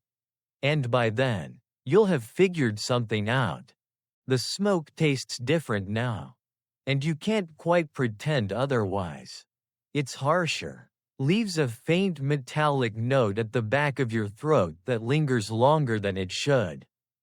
You clear your throat more often, rubbing your chest as if that might smooth things out. No one comments. No one needs to. This is the cheaper batch. And everyone knows what that means without saying it aloud. You didn't plan to switch. You simply noticed one day that your usual choice cost more than it used to. And the alternative was offered with a sympathetic shrug. Same effect. You were told. Close enough. And it was, at first. Relief still arrived. Still did its job. It just brought a few extra guests with it. Headaches that throbbed dully behind your eyes. A cough that stuck around longer than the jokes about it. There's a well-known historical fact that as demand grew, lower quality opium flooded cities like Shanghai. Adulterants, fillers, residues, whatever stretched supply and maximized profit. That's the part usually mentioned. What's less often discussed is how users adapted, recalibrating their expectations instead of questioning the system. You don't ask what's in it. You just notice how much you need. Your body responds faster now. But not better. The calm is thinner, more brittle, like ice that cracks if you move too suddenly. You adjust by moving less. You lie back longer. You let the room blur at the edges until discomfort recedes into something tolerable. This feels like problem solving. You're quite good at it. Conversation in the den turns practical. Which places still have clean supply? Which routes are safer? Someone mentions getting sick last week, fever, chills, days lost. It's framed as bad luck. Not a warning. You nod along, mentally noting what to avoid. Risk assessment has replaced curiosity. A lesser-known historical detail is that many users blamed themselves for declining quality, believing their tolerance, not the product, was at fault. Some historians still debate how much this self-blame delayed broader resistance or reform. Sitting here, you feel the instinct kick in automatically. Of course it doesn't feel the same anymore. Of course you need more. That's how bodies work. The explanation is neat, self-contained, and deeply unfair. Outside, you pass a shop selling remedies, herbal powders, tonics promising balance and strength. For a moment, you consider going in. The idea flickers, then fades. Remedies require discipline. They require patience. You're managing, and managing feels sufficient. Your cough worsens over the next few days. It's dry, persistent, embarrassing in quiet rooms. You learn to angle your head, to cough into fabric, to disguise it as a throat-clearing habit. Small adaptations, barely noticeable. You've become excellent at disappearing in plain sight. Some historians still argue about whether declining quality accelerated physical collapse or merely made it more visible. You don't care which is true. You care that your chest aches when you wake, that your sleep is lighter, more fragmented, dreams fray at the edges, leaving you exhausted before the day even begins. You joke once about how everything cheap eventually costs more. The laughter is polite, brief. Everyone understands the math. Cheap smoke buys you less comfort, which means you need it more often, which means the savings evaporate quietly. You don't write this down. You feel it instead. As you walk home one evening, your legs feel heavier than usual. Your breath shorter. The city hasn't grown steeper, but it feels that way. You pause halfway up a familiar stairway. Surprised by the effort, you tell yourself you've just had a long day. Everyone gets winded sometimes. Later, lying in the dark, you listen to your breathing and notice a faint wheeze on the exhale. It irritates you, not because it scares you, but because it's inconvenient. You make a mental note to smoke earlier tomorrow, before the ache sets in too deeply. Adaptation, you tell yourself, is not the same as decline. It just looks similar from the inside. You start noticing them before you hear them. The missionaries, that is. Their presence announces itself in posture and clothing long before words arrive, straight backs, purposeful strides, pamphlets held like shields. They set up near busy crossings, outside markets, anywhere attention might linger. You try to pass without looking, but their voices carry, clear and practiced, cutting through the city's usual noise. They talk about salvation, about poison, About futures stolen one pipe at a time. The language is vivid, urgent, designed to wake people up. It almost works. Almost. You feel a flicker of something, defensiveness. Maybe. Or fatigue. It's hard to tell which. You don't feel accused so much as misunderstood. One woman locks eyes with you as she speaks. And for a second you wonder if she can see something written on your face. The thought irritates you more than it should. You haven't done anything wrong. You've adapted. You've survived. The distinction matters to you, even if you can't fully explain why. Historically, missionary groups played a significant role in anti-opium movements, especially in cities like Shanghai. That's well documented. They built hospitals, distributed tracts, lobbied officials. What's less often discussed is how alien their message could feel to the people they were trying to reach. Moral clarity doesn't always translate into practical help. Some historians still debate whether missionary efforts reduced addiction or simply reframed it as a moral failure. You overhear a man argue with one of them, his voice sharp with frustration. He says opium is the only thing that lets him work. That keeps him from collapsing under the weight of the city. The missionary listens, nods, then repeats her message anyway. The conversation goes nowhere. You move on, unsettled by how familiar the man's reasoning sounds. Later, in the den, someone mocks the pamphlets, calls them bedtime stories for people who don't need them. Laughter ripples through the room. Thin but sincere. You laugh too, then feel a strange hollowness afterward. Mockery is easier when you're certain. Certainty has been harder to come by lately. A lesser-known historical detail is that some missionary-run clinics offered gradual withdrawal programs. Long before modern addiction medicine existed, they emphasized discipline, routine, prayer.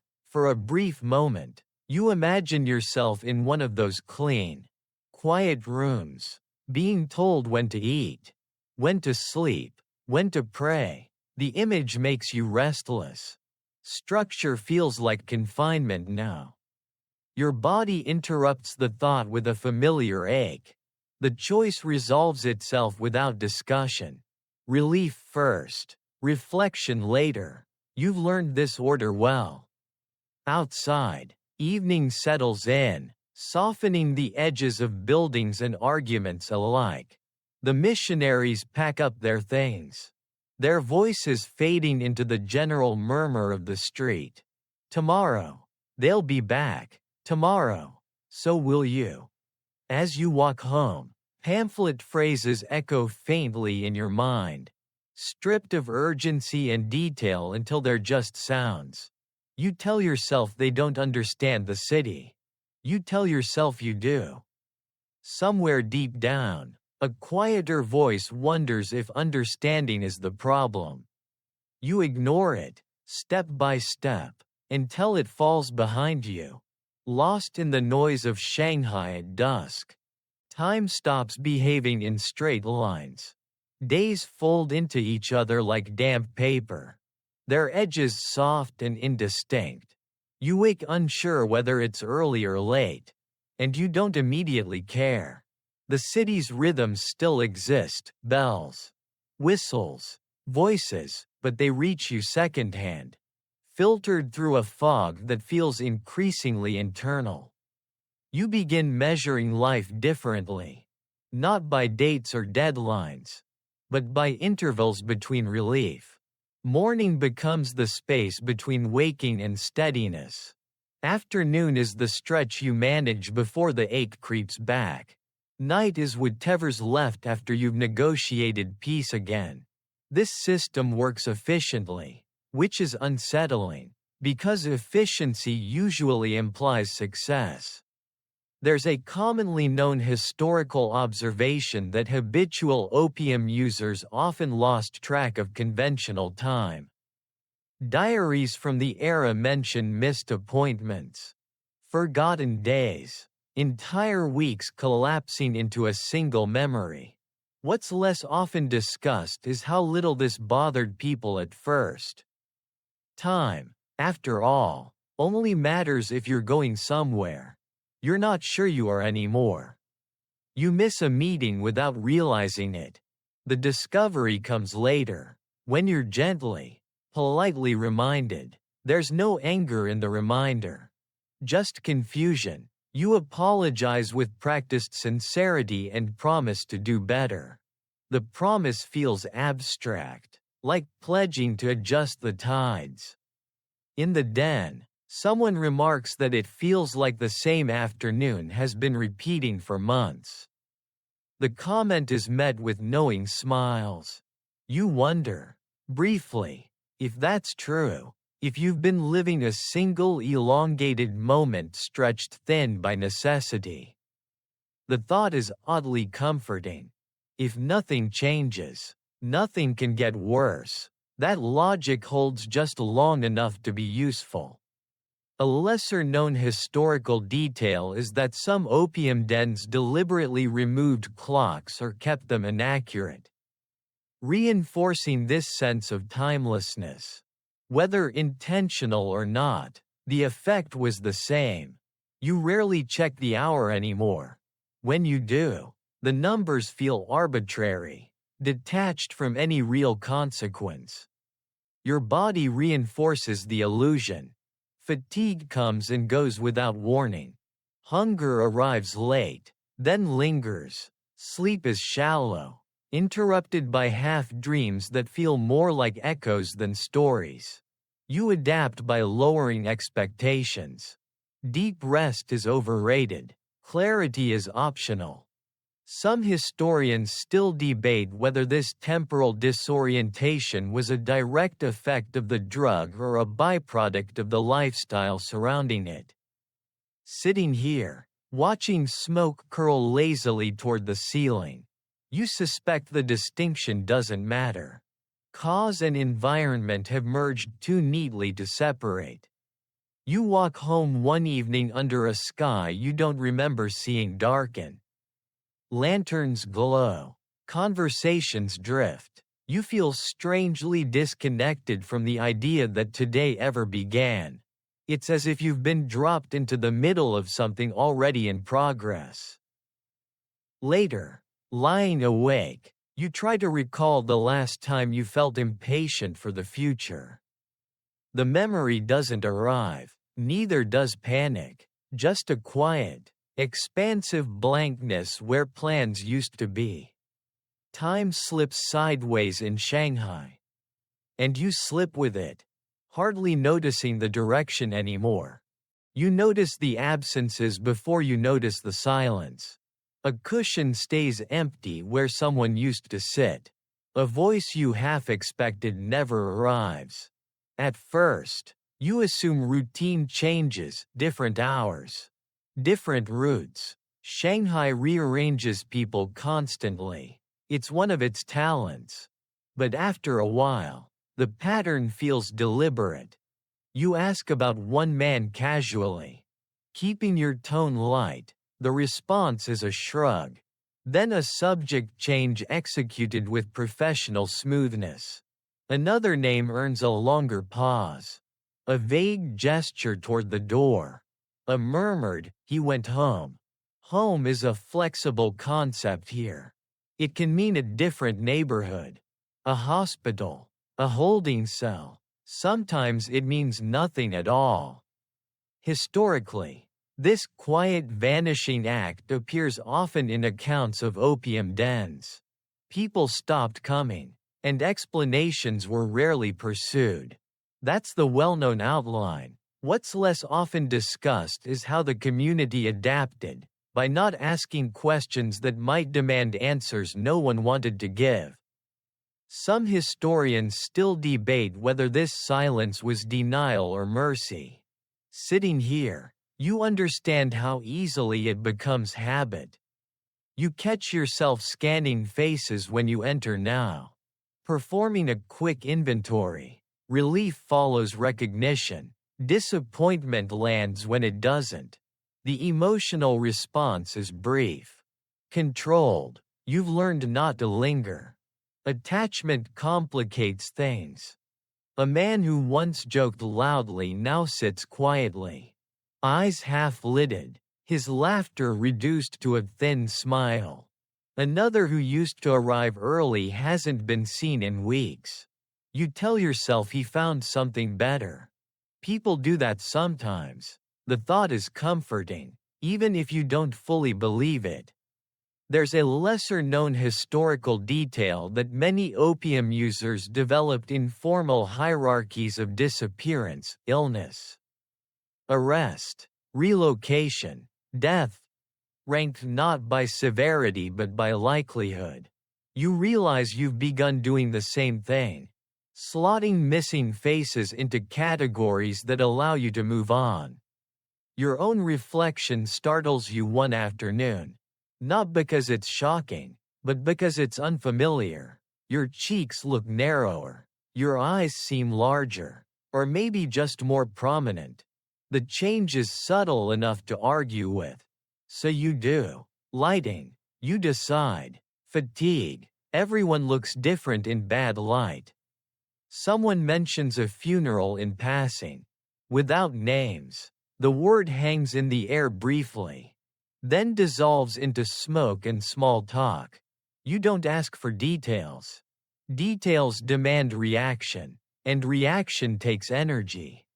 Some historians argue that this gradual thinning of social circles contributed to the psychological isolation of addiction more than any chemical effect. You don't know the research. You just know the room feels larger than it used to, even when it's full. When you leave that evening, you realize you can no longer remember exactly when certain people entered your life. Only that they were there and now they're not. The timeline has blurred, like everything else. Friends fade quietly in Shanghai.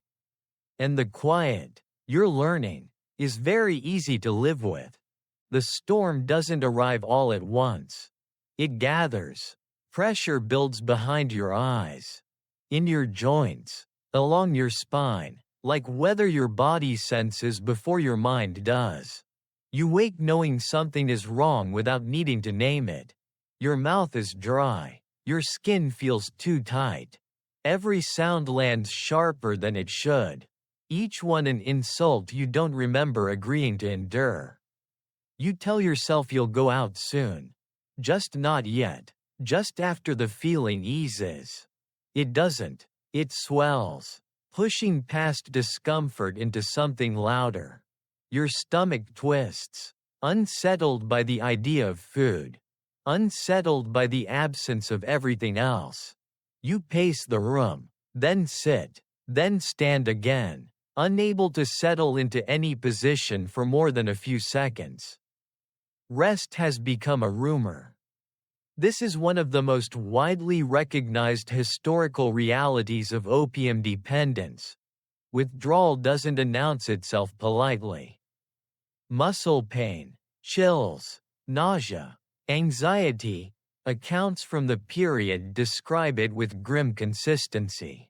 What's less often mentioned is how disorienting it is. How quickly your sense of self collapses into sensation. Some historians still debate whether early sufferers understood this as illness or moral failure. Right now, you understand it as unbearable. Your hands shake harder now, betraying you openly. Sweat beads along your hairline despite the cool air. You pull your coat tighter, then loosen it, then pull it tight again. Nothing helps. Your thoughts loop uselessly, circling the same solution you've been avoiding all morning. Pride has become an expensive hobby. You try to distract yourself with memories, anything else. They arrive out of order. Blurred, unhelpful, Faces drift through your mind without names. Streets appear without direction. Even your sense of time fractures. Minutes stretch grotesquely long, then vanish without warning. You would laugh at the absurdity if laughing didn't feel physically impossible. Outside, the city carries on, blissfully unaware of your private emergency. A vendor argues over price. A cart rattles by. Somewhere, someone whistles. The normalcy feels offensive. You press your forehead to the window glass and breathe through clenched teeth. Bargaining with yourself in a language you didn't know you spoke.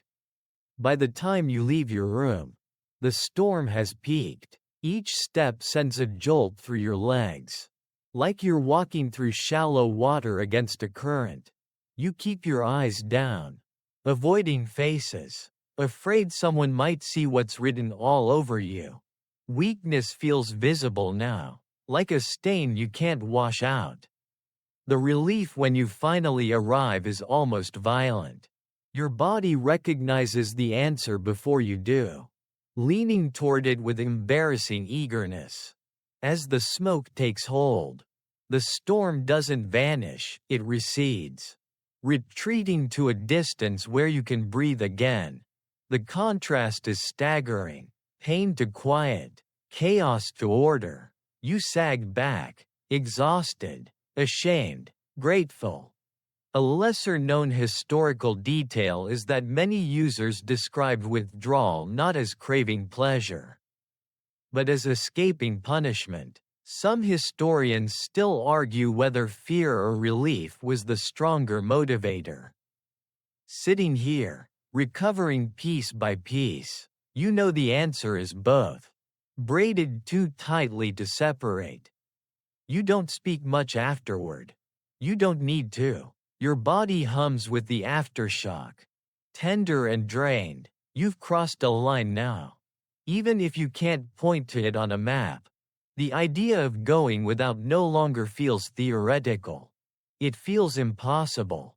When you leave later, the city seems softer, kinder, undeservedly so. You walk carefully, conserving energy, aware that you're living closer to the edge of yourself than ever before.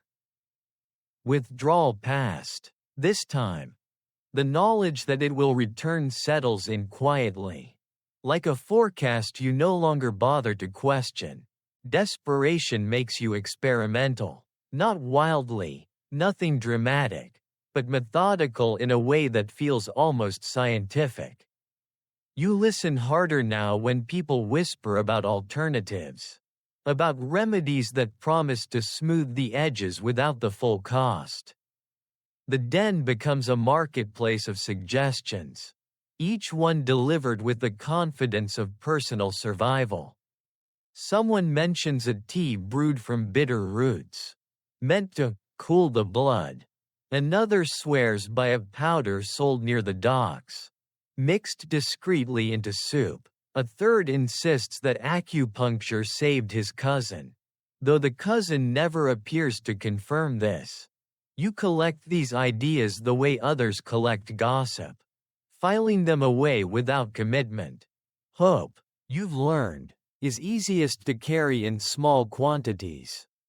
Historically, this period saw a surge in so-called cures, herbal concoctions, tonics, spiritual practices, many of them unregulated, some outright fraudulent. That's the commonly known part. What's less often discussed is how sincerely people tried them. Some historians still debate whether these remedies offered placebo relief or simply delayed the inevitable. From where you stand, delay sounds generous. You try one. The tea is foul, aggressively bitter, lingering on your tongue like a punishment. You drink it anyway, sitting rigidly while your stomach churns. For an hour, maybe two, the ache softens, or maybe you just wanted to. It's hard to tell. When the familiar restlessness creeps back, sharper for having been postponed, You don't feel surprised. You feel foolish for expecting anything else. Next comes the powder. You buy it from a man who won't meet your eyes, who wraps it quickly and urges discretion. The first dose makes you nauseous. The second does nothing at all. You stop after that, irritated at the wasted effort. Experiments require patience you no longer possess. A lesser-known historical detail is that some users combined opium with alcohol or stimulants to manage symptoms, often worsening their condition without realizing it. You avoid that path, not out of wisdom but instinct. Mixing systems feels risky. You're barely managing one. Some historians still argue about whether these homegrown remedies represented agency or denial. You don't frame it that way. You frame it as optimization. If you can reduce dependence by even a fraction, it's worth trying. That's the story you tell yourself, even as your routines tighten rather than loosen. When nothing works, you return to what does. The relief is immediate, mocking in its reliability. Your shoulders drop. Your breath evens out. The contrast makes the alternatives feel like childish games. You don't abandon them entirely. You just stop prioritizing them. Later, alone, you line up the little packages you've collected and feel a sudden, unexpected sadness. Not because they failed, but because you needed them to. The realization lands gently but firmly. You weren't looking for a cure. You were looking for permission. Permission to keep going. You fold the packages away. Careful, deliberate, and tell yourself you might try again someday. There's always someday. It's a flexible concept, accommodating and distant. For now, you choose certainty over possibility. Uncertainty, in Shanghai, still comes wrapped in smoke. You begin to see the city differently, as if a curtain has been pulled back just enough to be insulting.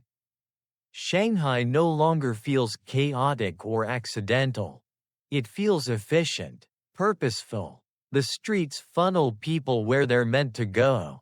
The schedules bend just enough to keep everything running. And the dens, yours included, fit into this rhythm with unsettling precision. You are not a glitch in the system. You are a component. It dawns on you one afternoon while watching a delivery being unloaded. The crates are unmarked, moved quickly, logged without ceremony. No secrecy, no urgency, just routine. You recognize that kind of confidence now.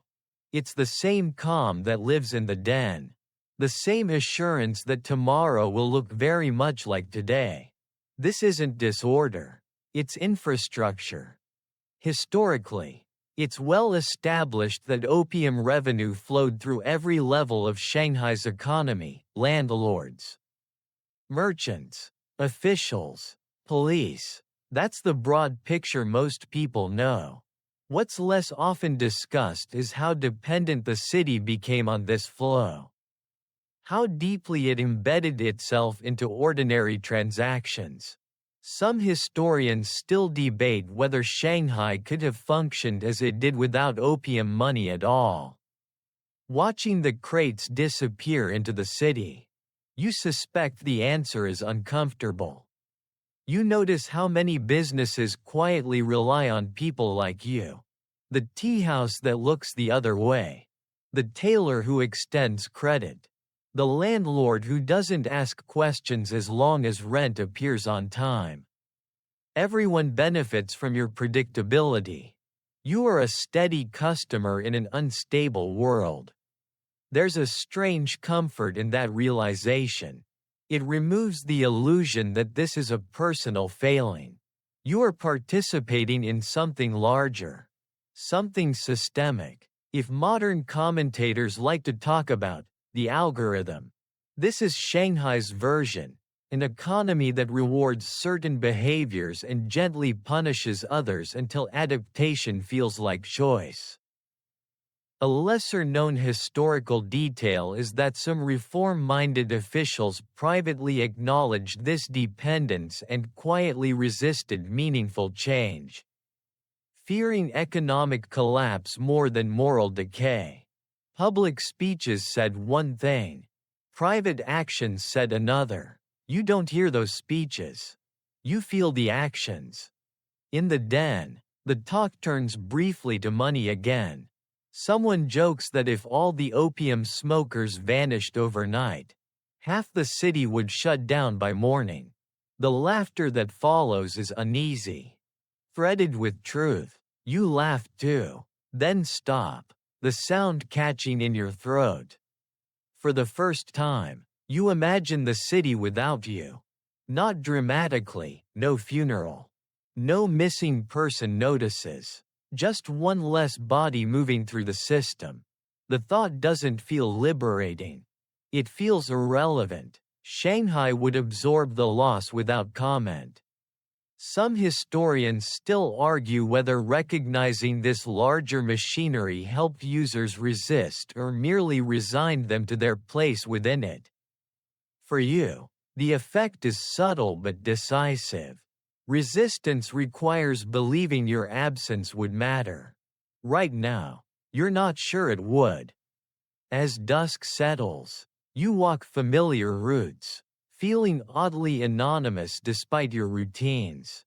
You are known in small ways, by face, by posture, by preference, but invisible in every way that counts. The city profits from that invisibility. So do the dens. So, in a narrow sense, do you. You take your place again, the ritual unchanged, and feel the system click smoothly around you. A city that profits from your decline doesn't need to hurry it. It just needs you to keep showing up. The crackdown arrives at dawn, which feels intentional, theatrical. You're halfway awake when the noise begins, boots on stone. Doors struck too hard, voices raised just enough to sound official. For a moment, you lie still, trying to decide whether this is happening near you or merely to you. The difference matters. It always does. Outside, the street has changed character. Movement is sharper, faster. People don't linger. A cart turns around abruptly. Someone ducks into a doorway and doesn't come out again. You dress without thinking, hands clumsy, heart too loud in your chest. You tell yourself this is just another suggestion. Another show. Shanghai loves a show. By the time you reach the den street, it's clear this is more than that. The door is closed. Not politely closed, locked, sealed, guarded by the kind of attention that doesn't accept negotiation. A small crowd gathers at a distance, pretending interest in anything else. You join them without discussion. Curiosity is safer than panic. Historically, crackdowns on opium dens often came in waves, timed for political effect rather than practical outcome. That's the commonly cited pattern. What's less often discussed is how disorienting they were for users, how suddenly the architecture of daily survival vanished. Some historians still debate whether these actions were meant to punish, to reform, or simply to reassure observers that something was being done. Standing here, you feel none of that clarity. You feel stranded. A man near you mutters that this one's different. He says names have been taken, records seized. He says it without drama, as if commenting on the weather. You don't ask how he knows. Information travels quickly in these moments, carried by tone rather than evidence. You drift away as officers begin ushering people back. Their expressions bored, their movements efficient. The boredom unsettles you more than anger would. This is routine for them. Your disruption is just another task checked off before breakfast. The city feels suddenly hostile, stripped of its soft edges. Every street looks exposed. Every familiar doorway seems to advertise your habits. You take longer routes, then longer ones still, unsure where you're heading beyond a way. The ache begins to build, slow and inevitable, a reminder that your body doesn't care about politics. A lesser-known historical detail is that many crackdowns displaced users temporarily rather than stopping use, pushing them into unfamiliar neighborhoods or makeshift spaces. You feel that displacement now. The way your sense of orientation collapses when a single anchor disappears. The den wasn't just a place. It was a coordinate. By midday, rumors contradict each other completely. Some say the den will reopen by evening. Others insist it's finished. You don't know which possibility frightens you more. Reopening would mean nothing has changed. Closure would mean everything has. You consider going to another place, but the thought exhausts you. New rooms mean new rhythms, new negotiations. Your body tightens at the idea. Stability, even bad stability, has become precious. As the afternoon wears on, the ache sharpens into something closer to pain. You sit on a bench and try to breathe through it, watching passers-by who don't know what's unraveling inches away from them. The city doesn't slow. It never does. Some historians still argue whether these crackdowns achieved anything beyond spectacle. You don't know the outcome yet. You only know that for the first time in a long while, your routine has been interrupted without your consent. And that interruption feels far more dangerous than any lecture or poster ever did. By nightfall, the city has offered you two doors. And neither feels like a choice. One leads to a hospital in the international settlement, clean, regulated, watched. The other leads to a holding cell, crowded, loud, and indifferent. You didn't plan on approaching either.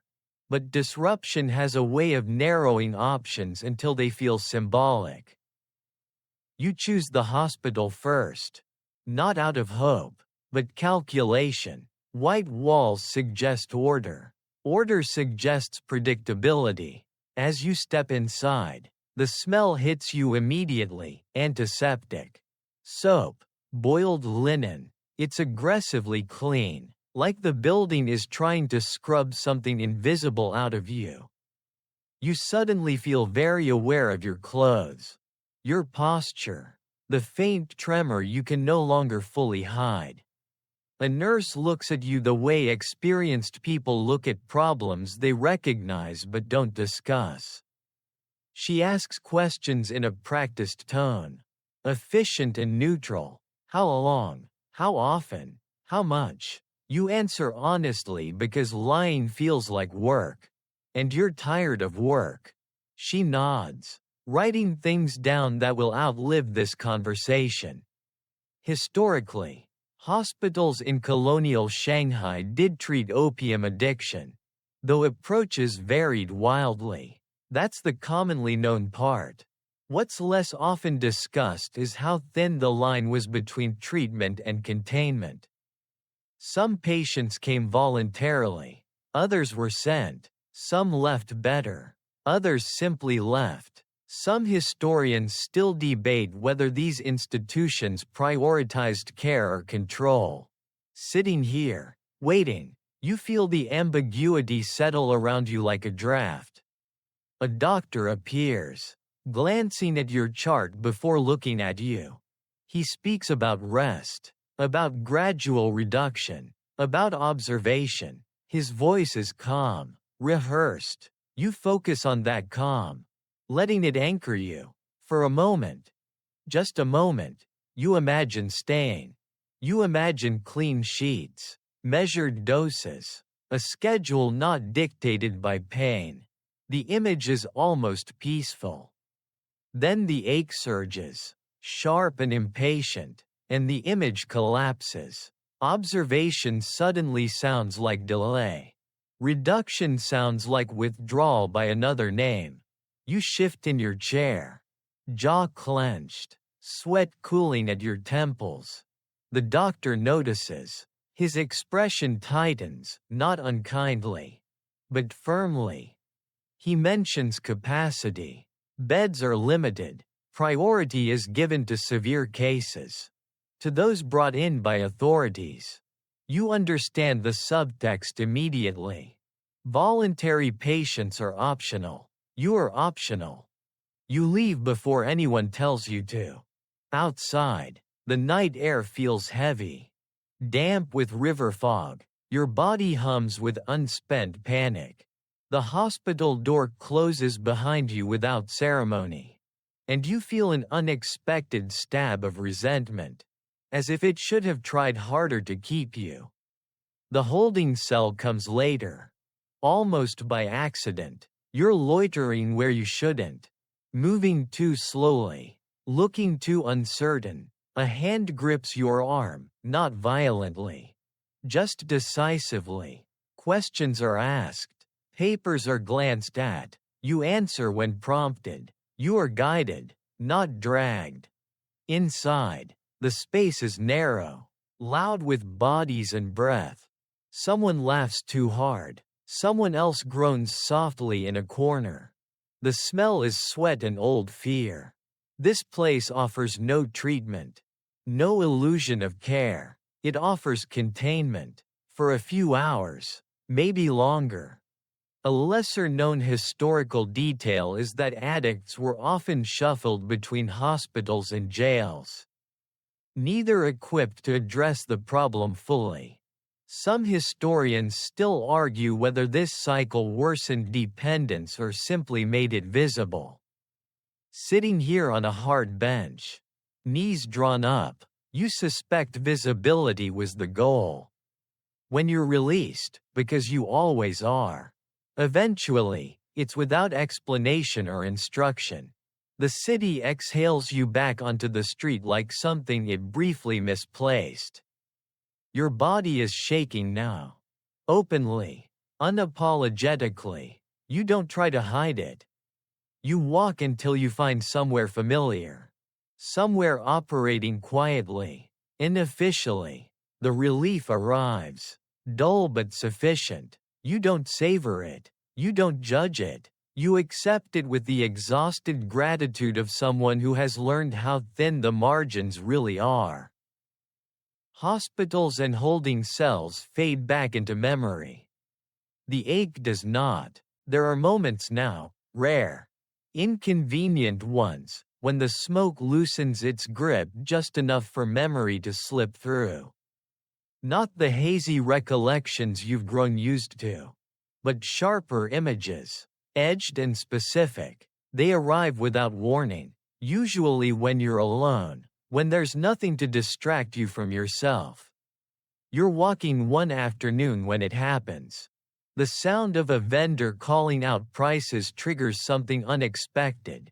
A memory of your hands counting coins with care. Once, long ago, not because you were desperate but because you were deliberate. You remember knowing exactly how much you had and what it was for. The memory lands heavily, like a foreign object your body doesn't quite know how to process. You pause, leaning against a wall, and let it play out.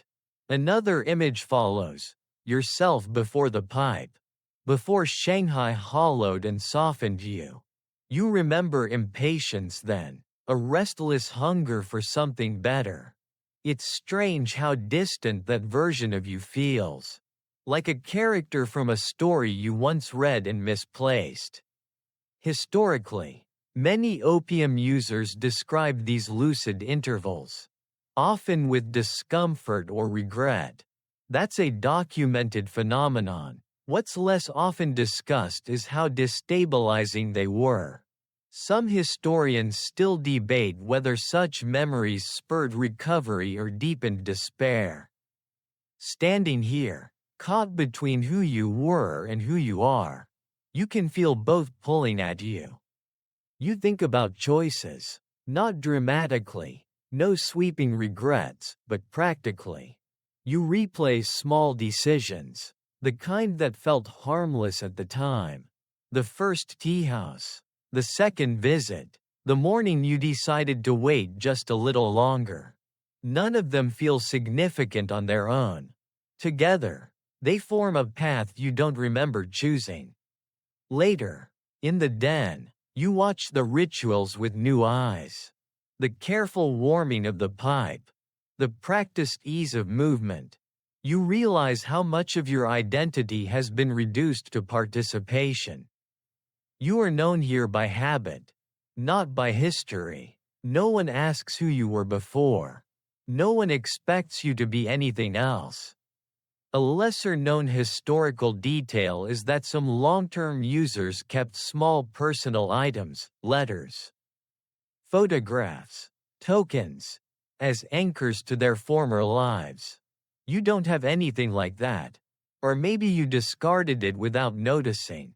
Trading it for space, for time, for quiet. The thought stings more than you expect. Some historians argue that memory itself became a battleground in addiction. Remember too much and you suffer. Remember too little and you disappear. You feel balanced precariously between the two. Unmoored but not entirely lost. That night, lying awake, you try to recall your old routines. When you used to wake, what you cared about first thing in the morning. The answers come slowly, like names on the tip of your tongue. You feel a flicker of grief, not sharp, just deep and tired. By morning, the feeling has dulled, but it hasn't vanished. It lingers, an ache different from the others. Less physical, harder to soothe. You realize something quietly, without drama. You miss yourself. And missing, unlike pain, doesn't respond to smoke. The unraveling doesn't announce itself with collapse. There's no single morning where everything finally breaks. Instead, it frays, thread by thread, quietly enough that you keep adjusting rather than stopping. You become an expert in adjustment. Fewer belongings, shorter conversations, smaller ambitions. Each change feels temporary, reasonable, almost prudent. Your body reflects this efficiency. Weight slips away without comment. Your clothes hang differently, then badly. You punch new holes in your belt and feel faintly accomplished for solving a problem so cleanly. Hunger comes and goes on its own schedule now. No longer demanding, just suggesting. You accept the suggestion when it's convenient. Historically, accounts from late-stage opium users often describe this period as a kind of slow thinning, of flesh, of attention, of presence. That's the commonly cited description. What's less often discussed is how invisible it felt from the inside. Some historians still debate whether users recognized their own decline or only felt increasing effort. Sitting here, you suspect it's the effort you notice most. You tire more easily. Stairs feel steeper. Walking distances shrink. You begin choosing routes based on where you can stop, where you can sit, where you won't be noticed if you pause too long. This feels strategic, not alarming. Strategy implies control. Your cough deepens, settles into your chest like a tenant who doesn't plan to leave. You learn its rhythms, how to suppress it in public, how to angle your body so it sounds less severe. People still glance at you, then look away. Politeness remains one of Shanghai's great talents. In the den, faces continue to cycle. New ones arrive with a tentative curiosity you recognize instantly. Others fade without explanation. You no longer inventory them. Keeping track takes energy you'd rather conserve. You sit where you always sit. You accept what's offered. Routine has narrowed to a comfortable groove. A lesser-known historical detail is that many users at this stage stopped articulating their experiences altogether. Diaries trail off. Letters grow shorter, then cease. Some historians still argue whether this silence reflected resignation or simply exhaustion. You feel the answer in your bones. Words are heavy. Silence is light. Even memory begins to cooperate with the unraveling. Details blur. Dates slip. You stop correcting people when they get things wrong about you. Because the corrections don't feel important anymore. Accuracy requires investment. You're divesting. One afternoon, you catch sight of yourself in a shop window and don't immediately recognize the person staring back. The shock is brief, manageable. You study the reflection like a stranger, neutral, curious, detached. The face looks older, not just in years but in use. Like something worn smooth by handling. You nod once, as if acknowledging an acquaintance, and move on. Some historians argue that this detachment was protective. A way for the mind to reduce suffering when escape felt impossible. You don't know the theory. You know it works. Feeling less feels safer. As evening settles, you walk slowly, deliberately, savoring the predictability of each step. The city still hums around you. Indifferent and tireless. You are quieter now, easier to miss, easier to accommodate. Nothing dramatic has happened. And yet, almost everything has come undone. Shanghai at dusk has learned how to soften itself. The light turns forgiving, stretching shadows until edges blur and even the hardest buildings look almost gentle. You walk more slowly now. Not out of contemplation, but because your body has set a new pace and insists on keeping it. The city adjusts without comment. It always does. You stop near the river, where you once stood at the beginning of all this. Though the memory arrives without ceremony. Boats slide past in silence, their lights trembling on the water like thoughts you don't quite finish. The air is cool, damp, carrying the layered smells of fuel, food, and smoke. Always smoke. You breathe shallowly, automatically, conserving effort. There's a widely accepted historical truth that many opium addicts in late colonial Shanghai simply faded from records. They weren't always arrested. They weren't always cured. They just diminished. That's the part most accounts agree on. What's less often discussed is how ordinary that ending felt to the people living it. Some historians still debate whether this quiet disappearance was tragedy or inevitability. Standing here, you feel neither. You feel tired. Your thoughts move more slowly now, stretching into longer, softer sentences. You find yourself noticing small things instead. The way lantern light ripples on wet stone. The hum of insects settling into evening. The distant clatter of dishes being cleared somewhere above you. These details don't demand anything. They simply exist, and that feels merciful. You no longer imagine dramatic alternatives. No sudden recovery. No final collapse worthy of retelling. Just continuation. Thinning gradually into something lighter. Less defined. The city doesn't promise you anything anymore. And in return, you don't ask it for much. You sit when your legs suggest it. Leaning back, eyes half closed, The ache is present, familiar, almost polite. You acknowledge it the way you acknowledge weather, something to be endured, not argued with. Your breathing slows, shallow but steady, matching the rhythm of the river. In the distance, Shanghai keeps glowing, keeps trading, keeps turning other lives into momentum. You are no longer central to that motion. You are peripheral, and there's an unexpected peace in that realization. Being unnoticed requires less effort. Your thoughts drift, unspooling gently. Memories lose their sharpness, becoming impressions rather than stories. Faces blur into warmth without names. Even regret softens, stretching thin until it's more texture than pain. The light fades further. Sounds recede. The city doesn't disappear. It just quiets enough to let you rest inside it. Your eyelids grow heavy. Your breathing evens out. The river keeps moving, patient and unconcerned, carrying reflections you no longer need to follow.